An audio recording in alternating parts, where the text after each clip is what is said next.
This is Food Talk for Health. Here is your host, Tonia King. Thanks for joining me today.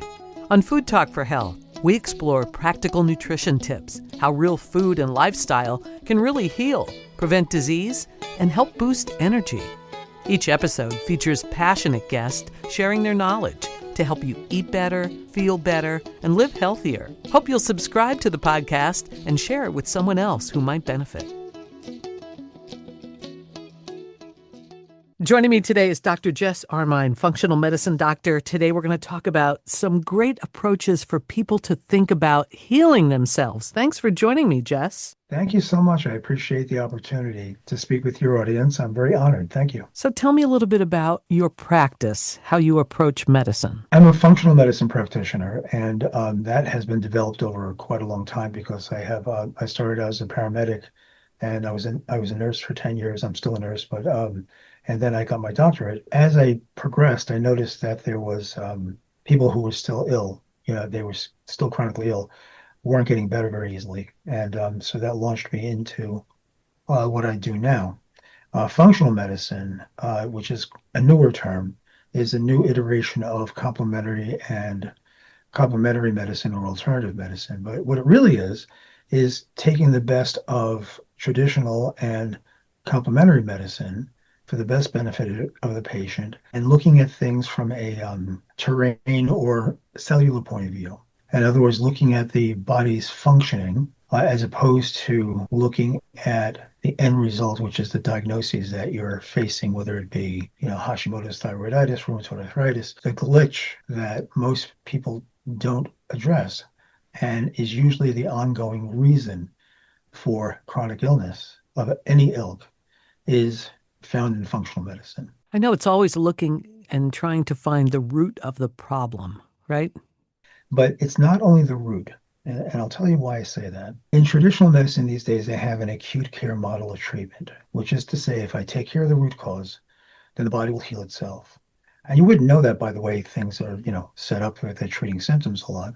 Finding a root cause is great, but when a condition is chronic, downstream effects, things that you're actually having symptoms about, if that's not treated as well, if you don't supply the amino acids for the neurotransmitters or whatever it happens to be, just taking away the root cause will not fix the person.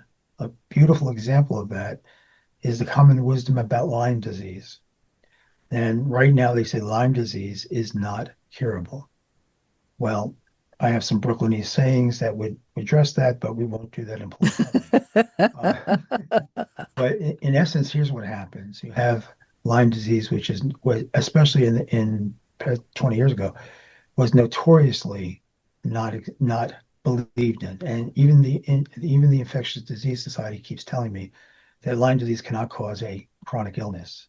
When you have these illnesses and you develop symptoms, think of that as a pathway. So you have the stimulation of the Lyme disease, and it goes down a pathway to give you a set of symptoms. I think of it as a rut. Okay, when you have a rut and you're building a house and you're going with the wheelbarrow back and forth, you develop a rut. And it's always good to go through the rut because it's easier with the wheelbarrow. But once the disease is gone, almost any stimulation will go down the same rut, preferentially, because it's easier. Okay, it's a path of least resistance. So in essence, a lot of the Lyme disease symptoms are not from when you've eradicated the Lyme disease and you get testing and say, oh, it's gone. They're expecting that the body would take care of itself. But those pathways which lead to the various dysfunctions in the body, they're still there, those pathways. So it doesn't take too much stimulation of virus or, psychological trauma or, toxins in the environment. Go down the same pathway. So it looks like you still have Lyme disease, but you don't. Okay. And that gives rise to that Lyme disease cannot be cured, which is sad because once you're told things can't be cured, then you're going to have to manage it and you have to live like that. Sadly, we live in a chronic disease society. It seems that, and again, I'm not being cynical, that there's more money in treating cancer, diabetes, whatever, than there is in curing it. Well, it's nice to be able to think about treating disease from a whole different approach, a holistic way of looking at things. So when you talk about food as medicine, okay, and a lot of people, and here's something I hear a lot of people are eating healthy but they still don't feel well. So what's the why real is that? question? Why is The that? real question is why? Well, simply, over the decades, people aren't failing diets. Their bodies aren't processing things properly. So you can eat the best foods in the world. And if your body's not processing correctly, if you're not breaking it down completely, if you have leaky gut syndrome, if you have anything else that's interfering with the breakdown and utilization of what you're eating, then guess what? You're not getting what you think you're getting. So you read about a food and it gives you, X, Y, Z, nutrients and vitamins and so forth. First off, let's say you're eating really healthy, organic, and everything you're supposed to be doing. If you can't break it down, if you don't digest your green leafy vegetables, you're not going to get the folate that you need for the folate to create 5-methylfolate. That's part of your methylation pathway that you need to help you live. But the bottom line is you need to digest. And I guarantee you, most people over 35 years of age are not producing enough hydrochloric acid. And if you're in our environment, we're exposed to all kinds of toxins, especially as recent as COVID with the spike protein, which is hanging on and is in fact a toxin. And they're letting long COVID become yet another incurable disease that they're going to manage. And I just published a paper on treating long COVID, which is incredibly successful. If you just look at the way to treat it.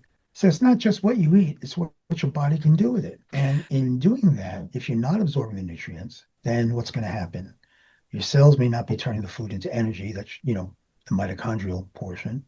Your health foods can still trigger reactions if you have a leaky gut and that food goes in and your body recognizes as an antigen, it's going to react and you're going to have a lot of inflammation. The stress of that, plus the gut-brain axis signaling, will create nervous system dysfunction and many other things. But essentially, it's all coming from the gut and your inability to utilize what you're eating. Now, you're making it easier by eating healthy. Just think of how bad that is if you're eating, highly processed foods or Sure, constantly sure. eating fat foods or, how, you have a McDonald's diet. Again, if you have 3 meals a day, okay, Mm. and you're eating 21 meals a week, reality says if you have 2 or 3 junky meals, it's not a big deal. Okay. You don't have to be, draconian about it. Right. But the problem is people have 1 or 2 good meals and the rest of them junky. What's really happening? What happens when you don't get what you need? Okay. If you don't break it down, if you're not getting enough of your vitamins and especially your minerals. Okay. Sounds like you're talking about a cellular level thing. Absolutely. Absolutely. In your cells, there are biochemical processes. In other words, that's how you take what you eat and turn it into what you need. That's done by enzymes. And those enzymes need cofactors, which are vitamins and minerals. And somebody will say to me, well, I take a multivitamin. Really? What kind? Well, I go to the local pharmacy and I pick it up and I take a tablet. I'm like, okay, you're probably not absorbing anything. But you're remember that if you take something by mouth, there's always the problems of when you break it apart. And you need to remember that the pharmaceutical industry must do bioavailability studies. What does that mean? They have to show that that tablet you take breaks down and gets into the bloodstream. That's why they'll have people take medicines and take blood tests and so forth. The vitamin industry, the supplement industry is not under that constraint. They can put stuff together. All they have to do is list it. So the fact is, they could say that you're having iron and they could be scraping rust into it. I realize it's a little Oh my goodness. joke, but the fact is, well, I'll give you a better example for women. Calcium is usually necessary and usually they tell women to make sure they have calcium so they don't get osteoporosis or at least manage it. And most of the calciums out there are calcium carbonate, okay, like Tums, Rolaids, or those little chews. It's Yeah. cheap, it's easy, and hey, we've got plenty of calcium in there.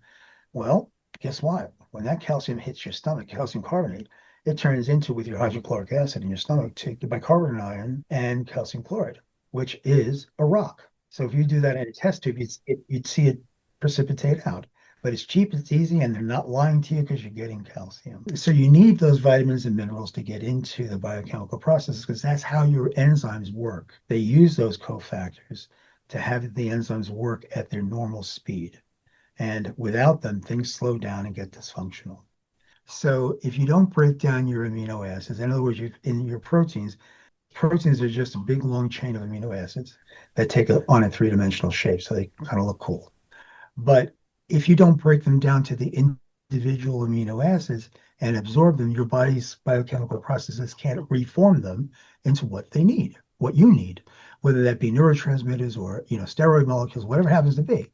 If you're not breaking down your proteins, I'm just going to use that as an example, and you're usually breaking them down to the short chain proteins because they're not complete, those are antigens. Okay, they get into your gut, get below your gut, and create the antigen antibody reaction. In other words, triggering reactions that end up in inflammation. And chronic inflammation is the bane of existence because chronic inflammation creates all the diseases. If you would look at what chronic inflammation causes, wherever your weak links are, okay, that's how it's going to express. And then you get all these diagnoses, and many diagnoses are not diagnoses. A diagnosis should point at the root cause of something.